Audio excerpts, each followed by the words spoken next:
watching Throttle House. I'm Thomas. And I just wanted to do one of those little skitty any bits. And I'm James! You missed your cue. I know, I'm sorry, you nailed that though. Thanks.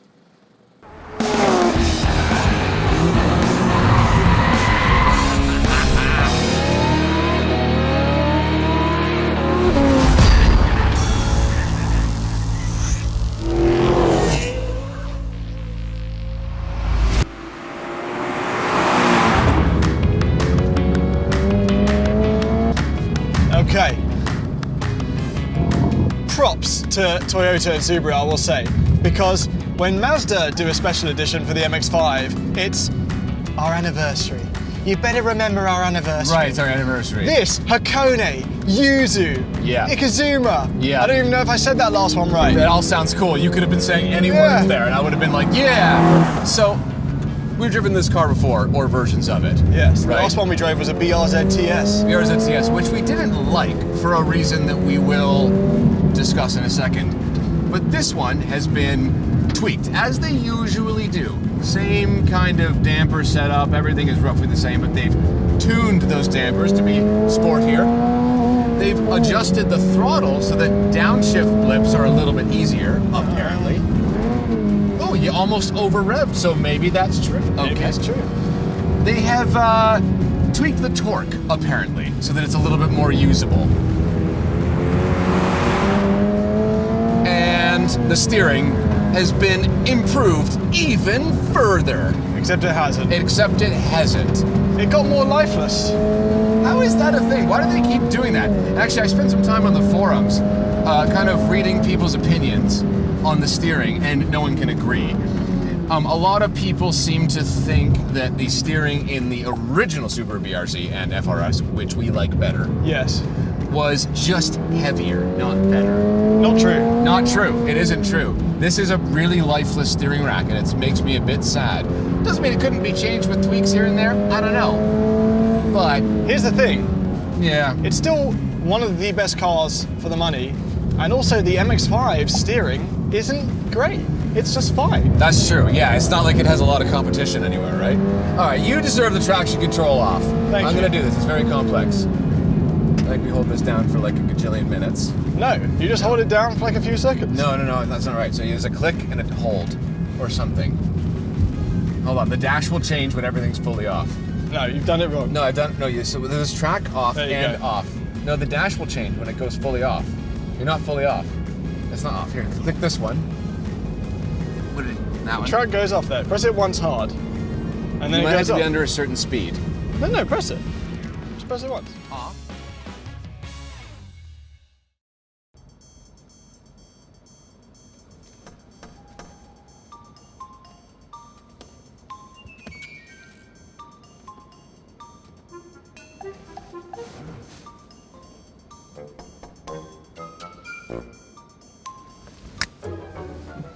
That's it. Am I proud of the synchronized click? Not at all. No, that was a low point in our lives. All right, well, we've got 224 horsepower to play with. It weighs 2,800 pounds. Yes, that number still seems so insane. Do you think so? 2,800 pounds is so light these days. But we were recently in the Alford 4C, and that thing's like 2,400 pounds. And a Civic Si is about this, a bit more, but... And those are all great cars to drive. True. Right? Still doesn't sound amazing. What is that sound? They haven't changed it much. Like this thing's It's just a really annoying version of the sound. Does the Hakone have a special exhaust? Don't think so. Yeah, I think I could do with one. Maybe. Sometimes in the past when they've done the special editions, I remember the TRD of the GT86 was very boomy. Yes, it was booming. So I'd still take this over that. I still think the best version, the best sound that you can get out of one of these cars is to do unequal length headers and lean into the Boxer. Right. Stop trying to make it sound like a Porsche. You're just not going to do that, right? Bring out the warble. But weirdly, Right. I like when I see stock ones of these cars. I like someone keeping it. That's what I'm talking about. That's what I'm talking about. Yeah. Oh yeah, that was the sickest 180. And then you see I did a little reverse at the end. Yeah, that was amazing. Yeah, I called it the reverse switch up. It's a signature James move. Yeah. Smells like tires. It smells like PS4s. PS4s, yeah. Yeah. I think they've done a great job with the interior. I remember my 2012 one was so rubbish that now I get in here and I'm like, you know what, this is quite nice. The only thing I don't like is the steering wheel. Counterpoint to that, I think that some of the materials in even the older ones were a bit better than this. I like the design of this. But are you being tricked by stitching and like cheap leather? Because Yes. I'd rather have high quality plastics. I don't even know. No, you wouldn't. You said that out loud. It didn't sound right. It didn't sound right. No, I'm missing a knee pad. Where's It my looks knee better, pad? though. I prefer a knee pad, you know?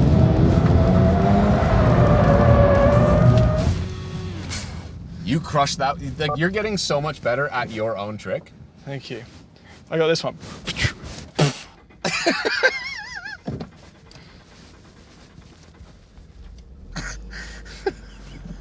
See the cool shake on the shifter? Because it says Hakone edition.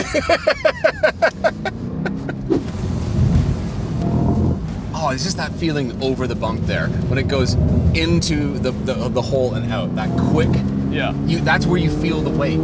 The lack of weight. The lack of weight. Yes. It's a brilliant car. It just is. And there's so few like it now. So few like it. I keep going on about the manual naturally aspirated combo with the rear wheel drive, but it's just so good. It's one of those things where I think everybody needs to do it. Like, everybody needs to do this at some point. If you're a car enthusiast, you at some point need to have a car where you learn that combination. Manual, naturally aspirated, rear wheel drive. Yeah, screw you need to have an Alford to be a car enthusiast. No, it's not that. You need that formula. You need naturally aspirated, yes. manual, rear wheel drive. You're not a true car enthusiast unless you've done it. There you go. Now we're the gatekeepers. There we go. Nice. You screwed up your thing. You screwed up your trick. You didn't do it right. The reverse click. The reverse shutter, thing, shutter, push button. clap. Yeah. Yeah. No, you'll have to practice. That's a once. I can only do that once, and then I gotta wait 10 minutes to recharge. Can I go? Can I drive? Yeah. Okay. All right, so I've started to realize something about the 86 BRZ twins over the years. They've slowly got more refined. The ride has been improved, and in some ways they've become less raw, like in the steering department. Yes. So they're kind of trending towards Porsche territory. Interesting. Right? So I don't mind a nicer ride though. That was one of the that was one of the faults of my old car. Absolutely it was, yeah. And I think that with they just keep improving everything here and there. And it ends up being a more refined experience. So the tires in this are just grippy enough that this car can't hold a power slide. Yeah, 100%. That's what you're saying. Yeah. So maybe you'll achieve my trick, which has yet to be named.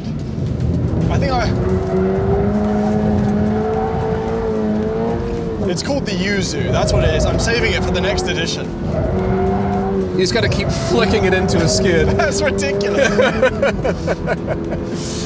But yeah, it won't hold a third gear power slide, that's for sure. But I don't know if this is the type of car that you would want to be able to hold a third gear power slide, which means that you know what, the throttle is more sensitive.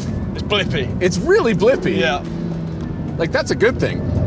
This is like the perfect learner car because that oversteer happens so slowly. This is the very early version of this car is the first car I ever had on a track. That's right. Yeah, This was my first love. Hey, a little bit of rain. I popped my cherry in an 86. It sounds like a weird country song.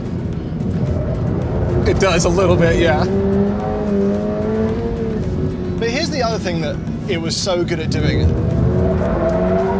Bro, it got slippery over here.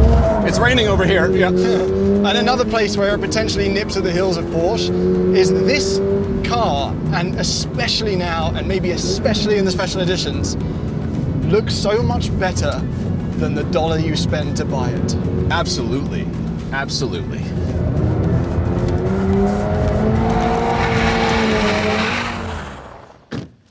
Look at it. Yeah, so that's kind of part of my theory, heading towards this like direction of Porsche, sophistication. Right. Because like the original versions of this car were a little bit like, I don't know what the word is. There's like too much stuff going on.